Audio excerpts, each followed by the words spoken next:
Oh, this is my inner world for this Tuesday where I take spontaneously, without preparation, questions from subscribers and try to let you see their inner world so you can see if it resonates with yours. Sometimes there are comments, sometimes there's questions. So let's see what we have today. This person says with a late diagnosis in her 60s, she thought that knowledge would make such a difference, but it was just the start of untangling who I truly am. So what steps are helpful in becoming my authentic self? Well, that's really the whole ballgame right there, isn't it, right? Um, Great question. Information, the diagnosis is the first step because that helps really change your identity, the way you're, the lens through which you're viewing your experiences, and all these pieces fall in line, and it's usually a great relief.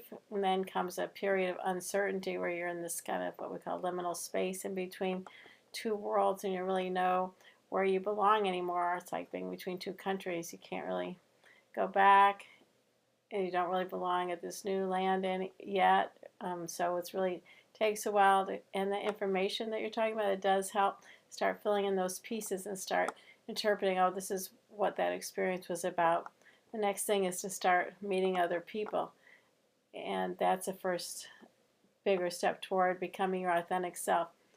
I mean, who really ever becomes your full authentic self? But this is the road to becoming your authentic self, I believe, is starting to identify and associate with other people who are more like you. And now that you know this piece, you can start to search those out more consciously. So you want to find people who you can laugh with, who are also like you in other ways, whether you're creative or sensitive or adventurous, however else you identify as. You can more consciously move toward these groups.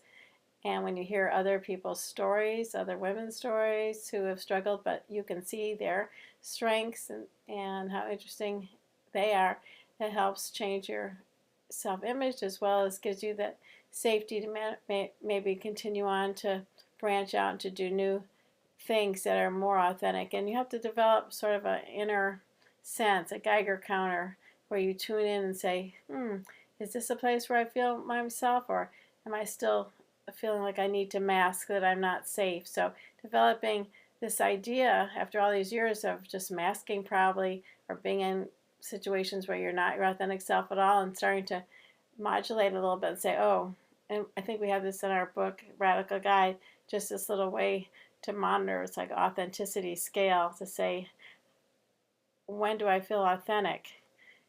What kind of feelings do I have? What kind of bodily sensations do I have? What kind of thoughts do I have?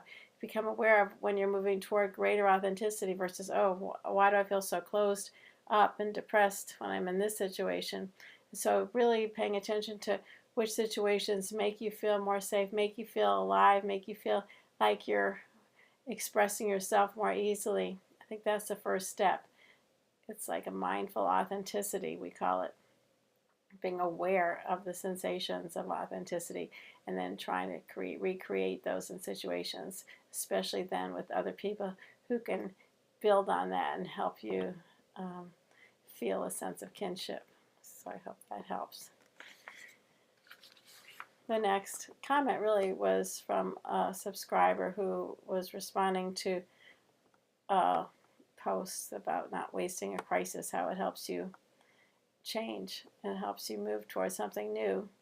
And she was saying how, again, almost like this other woman is saying, how important it is when she learned about her own reactions to things. When this woman learned about things like emotional dysregulation, she said it made a huge difference for her in identifying what would take place in me when I experienced embarrassment. This is exactly what I was talking about. Funny, I didn't realize it, but knowing, okay, that happened. Why did I respond like this? What are the conditions that set me up for that?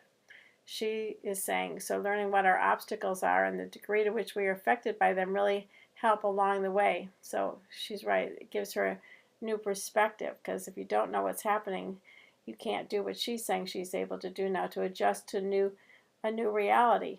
She's wondering, like, why do I feel stuck?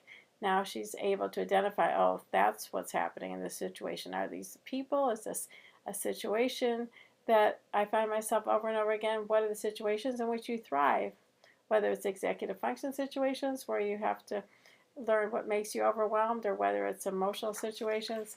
Knowing yourself and starting to really gear into that is what can help you adjust in a new way and accommodate to what you really need. So, all right, thanks for today.